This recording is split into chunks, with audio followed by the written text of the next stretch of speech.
Hola, soc la Laura Masramon. Estic a la vinyeta Mollet de Peralada i avui he vingut aquí disposada a aprendre a elaborar el meu propi vinagre casolà. En Josep Serra m'ha promès que d'aquí no sortiré sense una garrafa de vinagre. M'hi acompanyeu? Hola. Com estàs? Vinc disposada a fer vinagre. Vols fer vinagre? Sí, com ho veus? Som-hi? Som-hi? Vinga. Bé, no crec que jo pugui arribar mai a elaborar un vinagre com el de la vinyeta, Josep, però explica'm el que feu, a veure si... Doncs mira, fa uns 10 anys vam començar a fer una petita elaboració de vinagre. És gairebé un vinagre per casa, pels amics i poca cosa més, però un producte molt bonic, molt nostre i molt atractiu també a l'hora de combinar després a la taula. El fem en base en vins de poca graduació. Són vins que provenen de vinyes una mica més productives, vinyes plantades en fondals, en zones més fresques i que produeixen una miqueta més. D'aquesta manera obtenim vins d'uns 11-12 graus, que si cal rebaixem amb una mica d'aigua, perquè amb la poca graduació es pugui iniciar aquest procés d'acidificació, d'acetització del vinagre. Llavors el vi inicialment el posem en botes velles.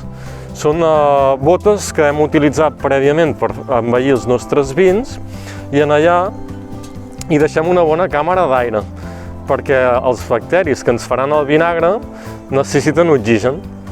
Llavors comencen a treballar i es van menjant l'alcohol del vi i van generant l'àcid acètic, que és el que donarà l'acidesa i el gust característic del vinagre.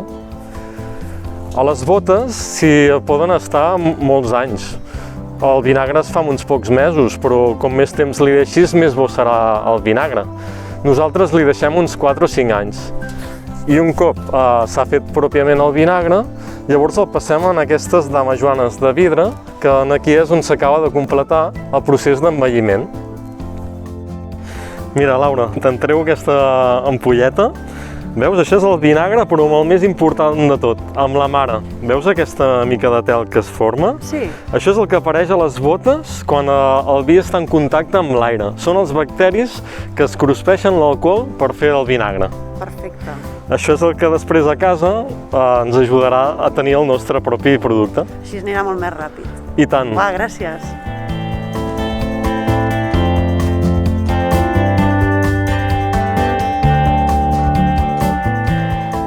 Doncs pels que vulgueu fer vinagre casolà, preneu nota. Necessiteu algun recipient de vidre o de fusta, el que vosaltres preferiu. Penseu que l'haureu de deixar mig buit, per tant ha de tenir un cert volum. Un embut, si cal. Un estri mesurador per poder fer les proporcions de vi i aigua que s'hi ha d'afegir i, evidentment, necessitareu un vinagre que no hagi estat filtrat ni sulfitat, com per exemple l'ojo, que serà la mare i per tant l'embrió del vostre vinagre. Perdona, Laura, però em sembla que et deixes el més important, que és el vi. El vi, exacte. Per fer un bon vinagre necessites un bon vi, igual que per fer un bon vi necessites un bon raïm. Mira, aquí tinc uns culs de vi que van quedar d'un tas d'ahir que ens diran perfecte. I com ho rebaixaré, això? Clar, aquests són vins que tenen més de 10 graus, llavors caldrà rebaixar-los amb aigua per facilitar el procés. Mira, per aconseguir la graduació de 10 graus, sí? Que serà ideal, perfecte. Amb un vi de 12 graus posarem 500 mil·lilitres de vi i ho rebaixarem amb 100 mil·lilitres d'aigua. Bé, ara que tenim els 500 mil·lilitres, els abocarem en el recipient de vidre on farem la barreja amb l'aigua. D'acord. Posem l'aigua? Perfecte. 100 mil·lilitres. Ja tenim la dissolució. Bé, i aquesta proporció per omplir el recipient que tinguem. I aquí ens falta la mare. Exacte. Mira, la mare que hi posarem, en aquest cas, serà la que hem tret de la dama Joana. Però a casa ho poden fer amb qualsevol vinagre artesà com el nostre, com l'ojo. No cal molta quantitat, de fet amb un culet, amb una tassa, és més que suficient. De fet és com posar l'inòcul i després ell ja s'anirà reproduint. Perquè arrenqui. Sí. Estem afegint la bactèria acètica. Exacte, aquí afegim el bacteri. Bé, ara millor que ho tapem. Sí, ara ho podem tapar, però molt important, amb alguna tela o alguna xarxa que permeti entrar l'oxigen, perquè els bacteris només treballen si tenen oxigen. D'acord. I ara què, m'hauré d'esperar 3-6 mesos? Mira, si vols fer un vinagre artesà, com a mínim 3 mesos, però jo et diria que si pots esperar més, millor, perquè així el vinagre anirà agafant matisos i es tornarà molt més interessant. I sobretot, 20 graus de temperatura aproximadament, si és possible. 20 graus és una bona temperatura. I a les fosques, no? A les fosques anirà més a poc, millor. Perfecte. Bé, jo ja tinc el meu vinagre per fer a casa, però pels que us animeu, en Josep us ha preparat un pack amb alguns indispensables. Sí, mira, hi he posat l'ojo, el vinagre, el nostre vinagre, que pot servir de mare per activar a casa. Hi he posat una ampolla de garnatxa de l'Empordà, del vi dolç, que ens pot permetre fer un vinagre així amb un toc dolcet i amb solera. I per començar bé. Sí, un vinagre excel·lent. I també la mel de la vinyeta i l'oli d'arbudell de l'Empordà, que ens pot permetre fer una vinagreta, per exemple, per jugar també amb la cuina. Són 3 ingredients que poden anar molt bé a la taula. I bueno, ja que hi estem posats, què et sembla si l'obrim i el tastem? Ho estic esperant, eh? Vinga, va. Aquest vinagre té 8 anys. 4 anys en botes velles i 4 anys en dames joanes. Per això té aquests tocs melosos? Sí, això és la solera. Sí, com de melassa, que diuen? Sí, la fusta vella. Bé, el tast del vinagre a la boca pot ser una mica impressionant o dur. Sí. Bé, Josep, moltes gràcies, però se'm fa tard, és que ens esperen a Castell de Peralada i si no et fa res me n'enduré perquè en Xavier Sagristà i Antoni Jerez tastin a l'ojo i potser me'l deixin posar en el postre que ens han preparat. Endavant. Per cert, com és que li heu posat ojo? Mira, li hem posat ojo perquè sembla un vi dolç, oi? I vam pensar que ojo, que ningú es confongui. Ojo peligro.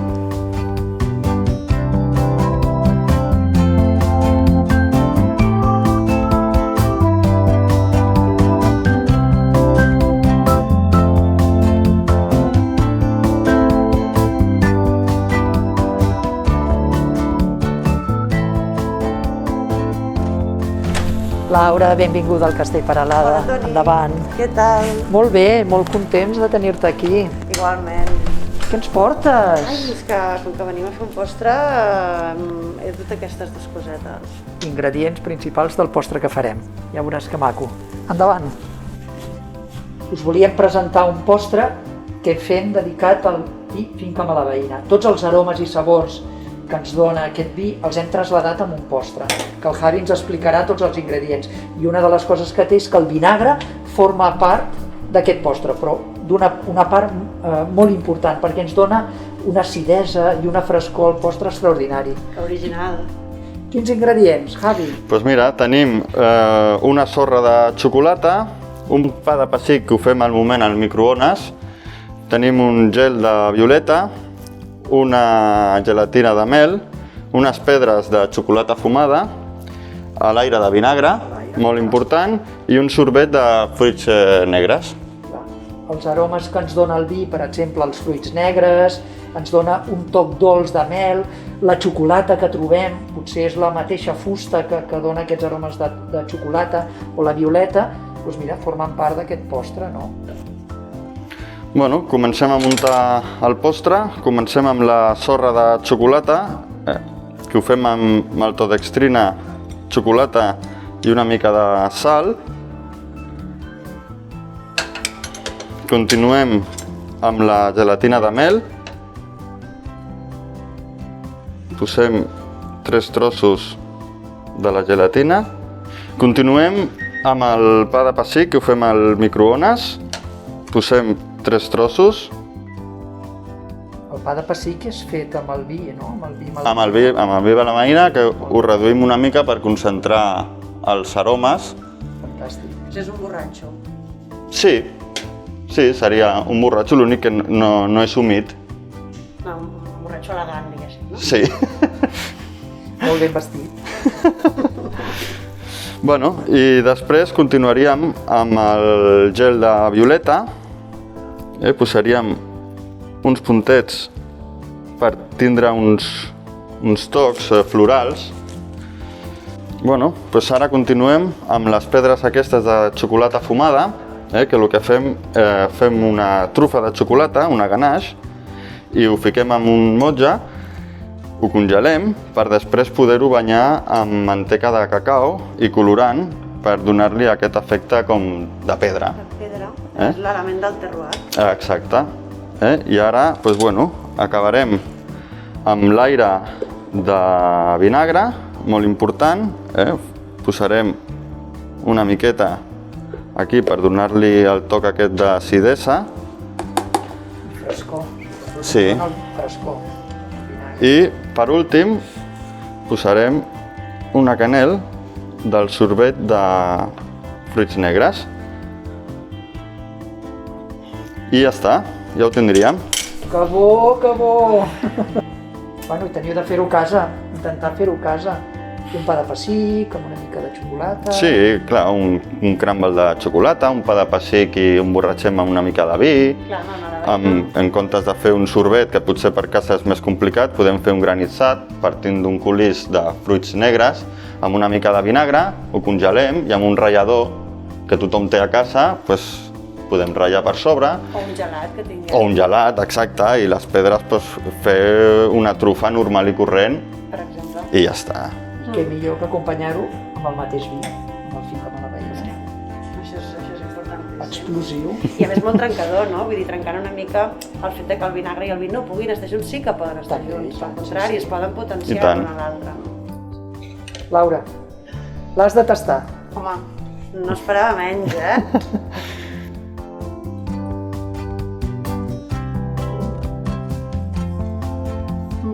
El conjunt, És una mica el vinagre. No agafa el protagonisme. No. És un aire, és un tos. Exacte. Exacte. Però et quedes amb el volum de la xocolata, de la part més, no?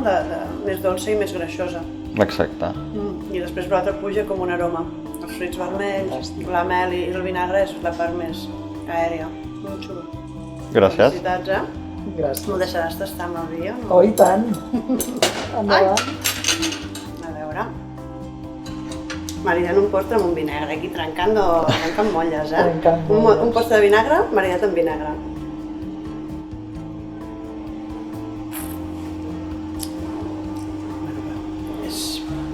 És perfecte, no? Queda molt bé.